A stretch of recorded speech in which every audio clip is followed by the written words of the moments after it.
Hi people, it's an exciting time because this show is called Inside GRF. Like really it's inside, like we're doing an expose, you know what I mean? Like we're bringing everybody inside GRF. You're gonna know our business, you're gonna know what we do, and I guess you're all excited like I am. I guess we're ready for this. It's GRF Radio. I have an exciting guest in the studio to do this expose, this interview with me. He goes by the name... I'm Ridwan. Yeah. I'm project manager at the Global Rainbow Foundation. He's the project, he works on all of these complex projects we work on. Imagine this huge organization doing so many projects, dealing with so many complexities. This is the man. He's the man behind this project. So we have him right in the studios with us today to be talking about some of the things he does, some of the things the institution does, and how they go about it. I don't know if you all are ready, I don't know if you all are excited, but I am, and I'm sure Ridwan is. Yes. Of course. Yes, definitely. And of course our technical team. We're all excited in the studios and we'll be going straight into this program. This program, by the way, is called Inside GRF. It's one of our series of programs that is trying to bridge the gap between GRF, her beneficiaries, and her potential beneficiaries. So you want to be a GRF beneficiary or even a benefactor. You want to be a GRF benefactor. This is the platform. This is where you want to learn these things inside GRF. So if you're ready, we are ready. So let's start. What does GRF stand for? So thank you first of all, Jonah, my friend. Yes. For inviting me today. It's a pleasure. Yeah, so like you mentioned, GRF is Global Rainbow Foundation. So let's ask it. It stands for Global Rainbow Foundations. Yes. Do you know perhaps anything that has inspired this name though? Yes, so the term rainbow symbolized the multicultural society of Mauritius. Never knew each that. and every one represent the population of Mauritius. Population. Yes. Yeah, exciting. Guys, I just learned something new. I didn't know how to even work them. I'm almost finished my first year here, and I'm just finding out that the term rainbow is for cultural diversity. That's exciting. So it's global rainbow. So it means that their diversity is not even just Mauritius. It's like global diversity. Global also, yeah. Yeah, exactly. It's very exciting. It was just a trivia. You know one of those trivias you get when you're on the hot seat. You get a trivia, so it calms you down. You see what I mean? It's exactly what we're doing here. So we're going to go fully into the interviews. So my number one question for you is, what kind of problems does GRF as a foundation solve? What kind of problems do you guys solve?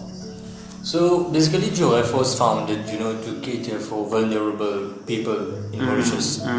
And we work especially with persons with disabilities and people 30 age older population. So if I get you right, GRF is the organization that is founded to cater for the vulnerable. Yes. So to reduce or eliminate their vulnerabilities. Yes, exactly. That's exactly what this institution does.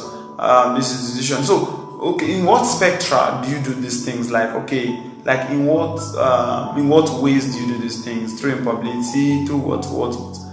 Okay, so the whole mission is to empower persons with disabilities and advocate for their rights. That's a big mission. For people with disabilities and for the senior citizen as well. So we have a pool of activities that we do at the Global Rainbow Foundation. One of the main ones, we have the rehabilitation services, providing medical treatment to the needy. We have the Jaipur Food, which is providing artificial limbs for persons with disabilities, amputees specifically. We have a program for employability, also people who can't find jobs, especially vulnerable people.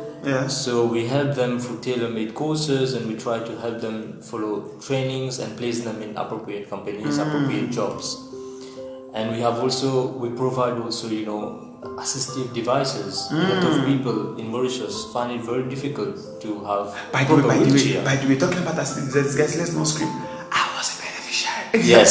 So I was a beneficiary of one of the assistive devices. I got the rupee counter. It was so good.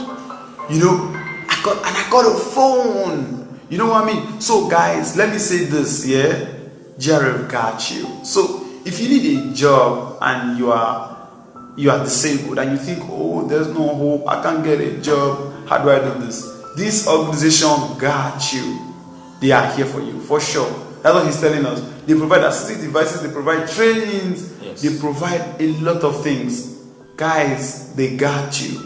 You know what I mean? They got you. So, okay, these are a series of activities you do, yes, and they help to drive your mission of enabling the apparent, in quote unquote, disabled. Yes, that's a big mission. I sound like a motivational speaker. So these people, they enable the disabled. Hey, that's big, eh? That's big.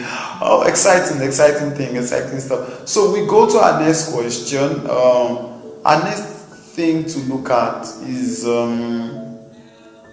so how does GRF go about how do I put it? How does GRF go about recruiting her beneficiaries? So how do you know that Jonah doesn't see and Jonah should be a GRF member? How do you do that? So it's based like, first of all, we cater for all types of disabilities. So first of all, their catering is inclusive. Yes, that's big. And a lot of people are coming to us. A lot of people are coming to us through social media, or they've heard about our services. So they come to us and we try to help them. We try to see what are their needs. It can be in terms of rehabilitation, medical services, or prosthesis, or in need of any assistive devices. So we try to help as far as possible to the best of our capacity, you know. So I let's say I'm a new beneficiary. Yes. Or I'm a potential beneficiary. Yeah. I come like, you really want, so like I want to get support in this area. What's the procedure like? So like you said, it all depends on your need. Yeah. So if your need is, for example, getting an assistive device, so we direct you to that particular department, to the person in charge of this component, this project. So they will get all your details, they'll fill up a form for you, a registration form. Yeah. And then through sponsorships, we'll write a project for you, we'll send to sponsors. And for the generous contribution of these private institutions, you'll be able to get your assistive device. Excited! Yeah. I'm sure you all were hearing the word project. He's a project manager. I think it's why he kept calling project. Yeah, I mean, it's his specialty, you know, it's where he's based. You know what I mean? Alright. Good, exciting stuff. So if you have a problem or you need an assistance, just come. They will identify your need by themselves. Exactly. And then write the project for your need and then meet your need. Yes. You know what I mean? Exciting. Okay, I mean, that sounds exciting. That's exciting. So let me ask you this. Yeah. This is the $1 million question, guys. Stick around for this question. So what's the biggest, the most humongous thing that this institution has achieved in terms of problem resolution, in terms of meeting people's needs? What's the biggest need you've addressed? For me personally, I'll say the J-Food component. Okay, one sec, guys. This is very subjective. This is from his perspective. So it means I can ask any other person in this organization and they will tell me something. So this is very subjective, okay? So this is from his perspective, okay? But I'll say it comes from the whole GRF. We are recognized, first of all, for giving artificial limbs to people. Because we started by that, you know? And we give, now till date, we give above 1,600 prostheses. What? That's big! Yes, in Mauritius and Rodrigues and Combos as well. So I would say this is by far the most humongous task. Yeah, the main thing from GRF. Because, you know, we are doing the processes here itself. So it's a procedure from A to Z. We're doing everything here. Wow. We are getting the raw materials, we are producing the prosthesis, and we're giving to people within days.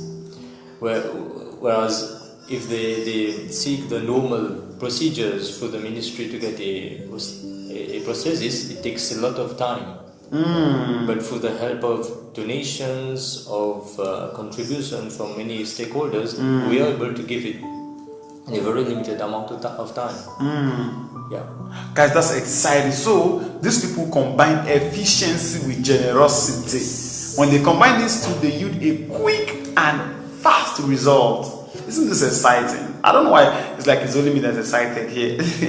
But so these people or this institution get these materials produced by themselves, Yes. and gets them across to the beneficiaries in few days, in less than no time. Yeah. You see what I mean? And they've given more than 1,000, you said? More than 1,600. More than 1,600 people. That's big. That forms like a state somewhere. That can be like a whole community. That's big, guys. That's really big. Shout out to GRF. Shout out to them for this huge milestone. It's a big one. I think it's actually worth celebrating and worth noting. It's good. It's good. I commend you for this huge, humongous task. It's good. So, Mr. Ridwan is doing justice to our questions. So,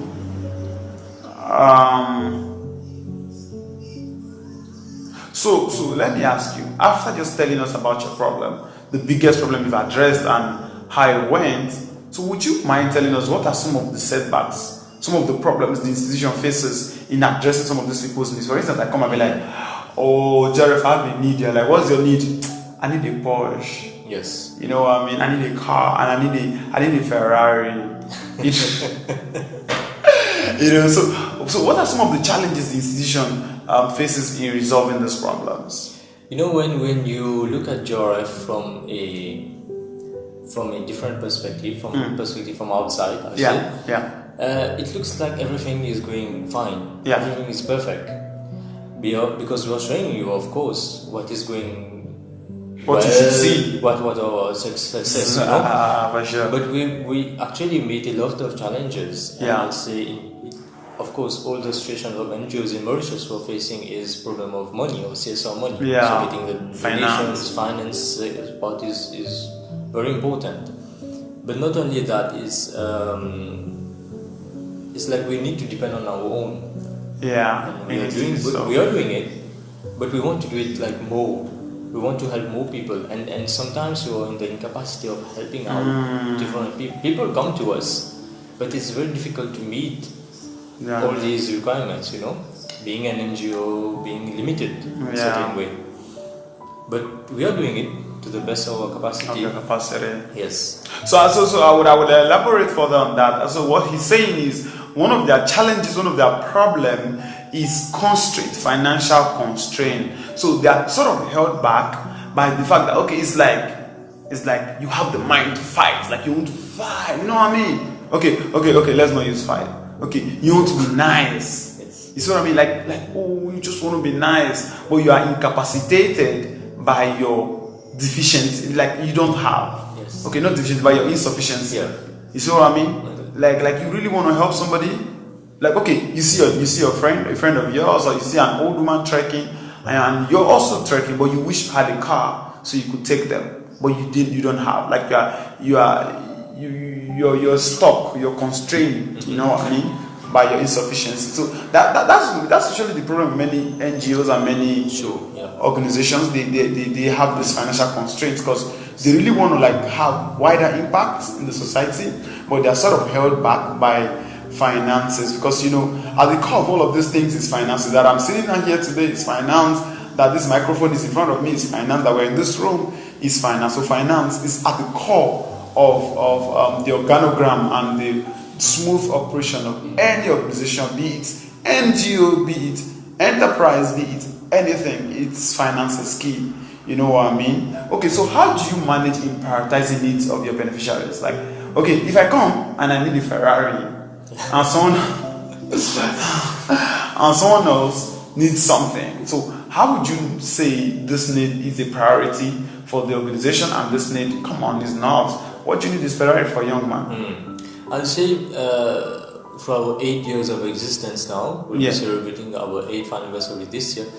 We have acquired a lot of experience in determining the needs of the beneficiaries. Huge. So, for example, someone coming seeking a motorized wheelchairs, for example, but when we do the assessment, we see that person can actually walk.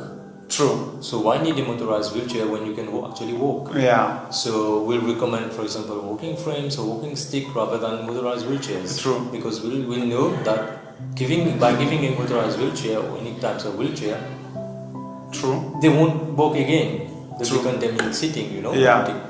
So in this way, we through our experience, our learnings that we had in the past, we kind of know actually when we are doing the assessment what are the needs actually from the patient. Very good. So something fundamental he said is they do what is called need assessment. Yes. So you come, you're like, oh, GRF, I need a MacBook Pro. You know what I mean? I need a MacBook Pro.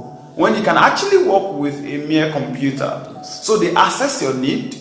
Does he really need it? What are the benefits? What are the benefits? What does he need them for? You know what I mean? So they do like need assessment. They do need evaluation. And when they see what your need is, they compare to its benefits, they compare to its advantages. If it makes sense, they grant you. If it doesn't, they let you go. You know what I mean?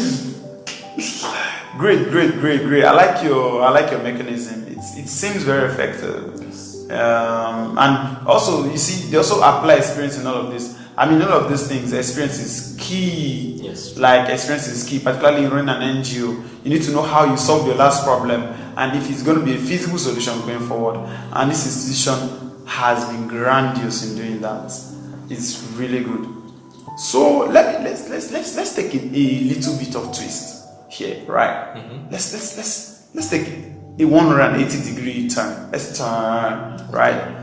What role do beneficiaries? These beneficiaries they are helping, because it seems like what I'm getting is okay. They come, they get. What role do they also play in the organization? Is there anything they can contribute to the organization? That's very important, It's very important because there's one saying that goes, "Nothing comes for nothing." Yes, nothing by us without us. Yeah. So when we're doing something for the beneficiaries, something for persons with disabilities, it's good that they're involved in it, Yeah. So that's why GRF also has recruited many persons having disabilities to work with them. To work with us. Excellent. To bring the contribution. If I take an example of Jaipu Food, for example, the two technicians doing the prosthesis are both themselves amputees. Excellent. So you see, patients coming, being amputated, seeing technicians being themselves amputees doing the prosthesis, it's a lot of inspiration, a lot of motivation. So we really encourage that. You really encourage that because we are doing something. For example, we are giving someone an assistive device like a rupee checker or any different types of assistive devices. We train them how to use it, and we want them to train other beneficiaries also. Excellent. Their friends, their colleagues. So we want them to train. True. Yeah. Oh, nice. So part of the contribution of the beneficiaries. So it's like it's like beneficiaries becoming benefactors. I think that it's like beneficiaries becoming benefactors. You see what I mean? Like they are getting, now they are giving. Basically, it is what it is. So my guest in the studio was actually analyzing how that worked. He talked about how employment opportunity for them in the field to contribute to the work on ground, which is very brilliant. It's very feasible, it's attainable, it's brilliant, it's sustainable. You know what I mean? Yep. Great. So we're going to the second segment of the program real quick, and for sure, my guest is still in the studio, Mr. Ridwan. Yes, sir.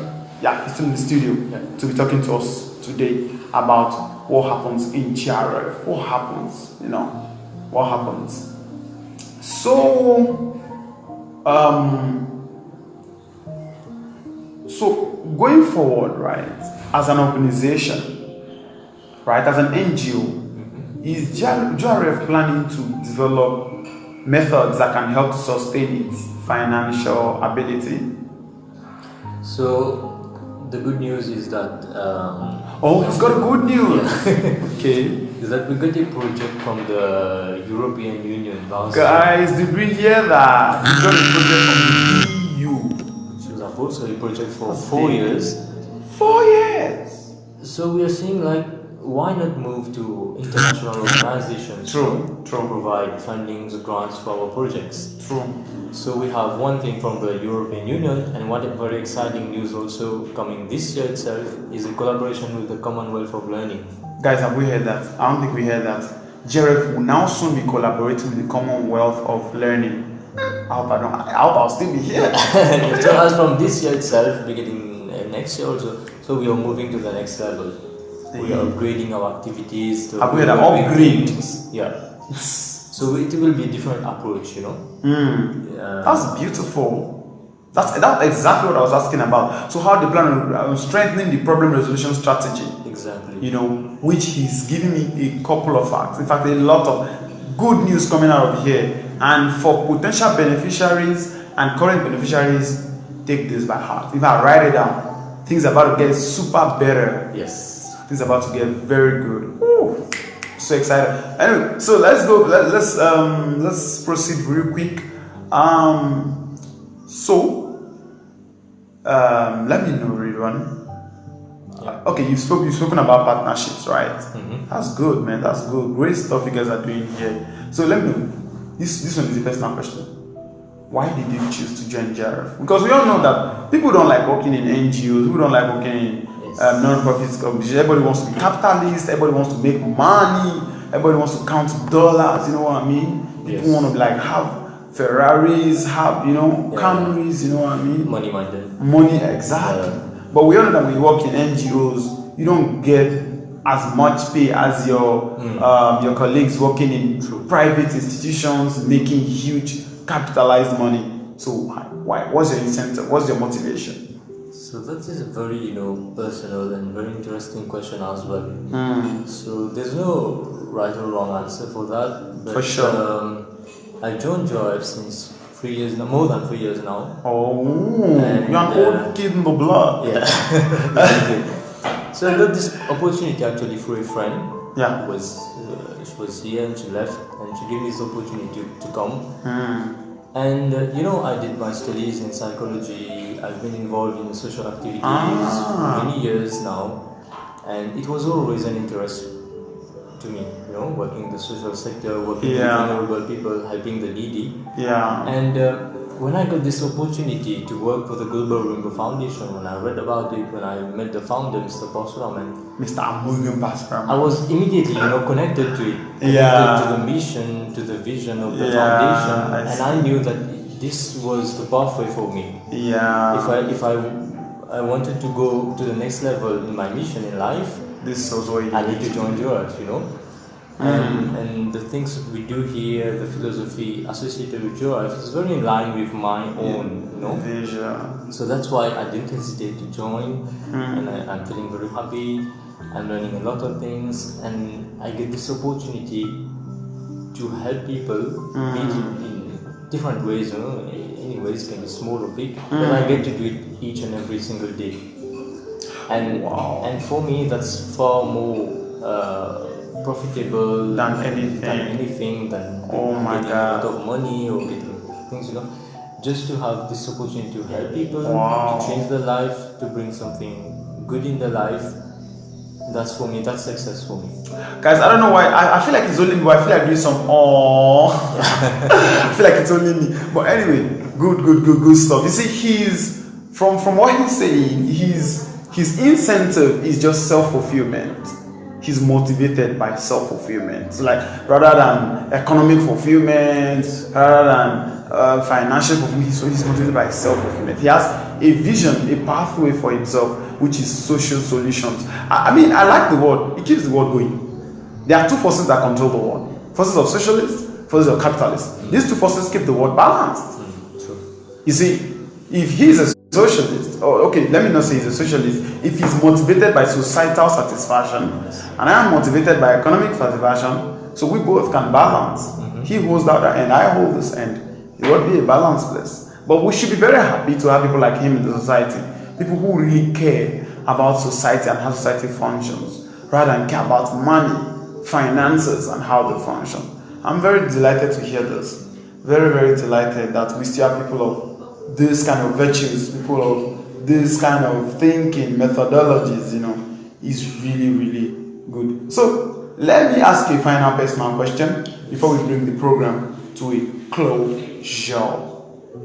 What is your most difficult day in GRF like? Most difficult? Day in GRF. What is it like? Most difficult day? Yeah. No, I'd say, working in the social sector is not easy. Definitely. It's very hectic. There's no definite time, working hours for working in the social sector. For sure. Because each and every day you're working, even on weekends you're working, you're doing home visits while helping people and phone calls every day. Yeah. So it's a challenge altogether. Every day is a challenge, to wake up and know that you need to be at your level best to help people, because they're depending on you actually, they're depending on me, they're depending on GRF, on all the staff here, or people involved. So yeah, it's very hectic. It's very tough sometimes. Sometimes you want to quit because it's getting too difficult. But when you think about your purpose, why you're doing it, then you get the motivation to do it again the next day. Yeah. Exciting stuff, guys. I'm so happy for him.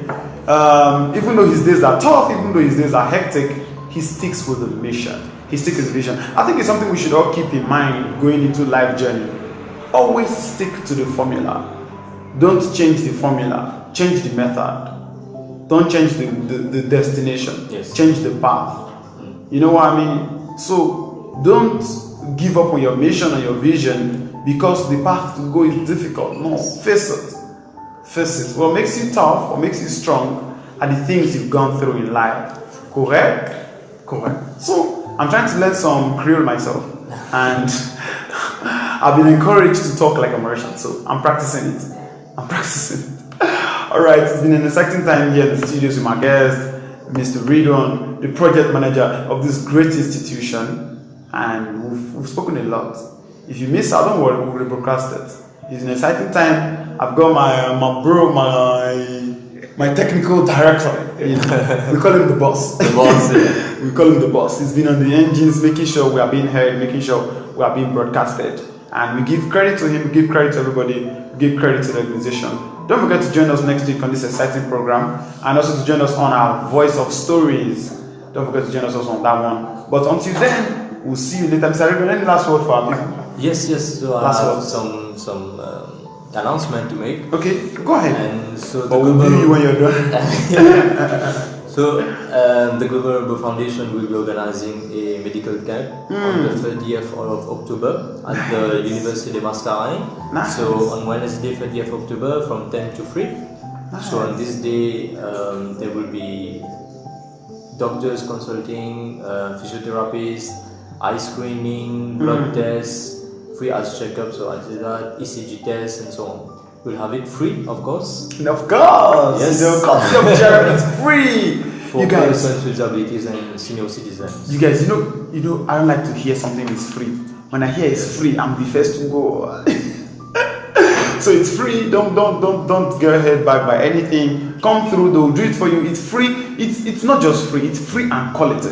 Yes. You know what I mean? People think when something is free, it's mediocre. No, it's free and quality. So come through. Come get your eyes checked, check your blood pressure, check your sugar level, check your body, so you can know and detect what's going on there. Any more special things? Yes, one more thing. So the project I'm working on, so employability, training and employment for persons with disabilities.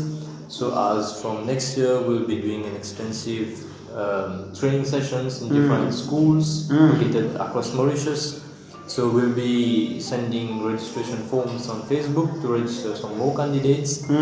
We'll be working in collaboration with schools. We'll be organizing trainings. We are doing, company contacts. To be able to do the placements. So that will be something big next year. That's big, guys. You see what they're doing? Exciting stuff. Now they are doing company contacts. They are getting people. They're partnering with schools. Oh no! I feel like this is just the real thing. This is the real thing, guys. Let's not forget. Let's keep engaging with GRF on Facebook. Let's keep engaging with GRF on all of the social media. Let's see how we can be beneficiaries of these exciting opportunities. Don't forget, it's still your boy Jonah. You're hearing from me. You have to greet our listeners before you go. Yes. So thank you, Jonah. It's a pleasure. Interview. Always. And join GRF, join the online web radio, and keep up to date.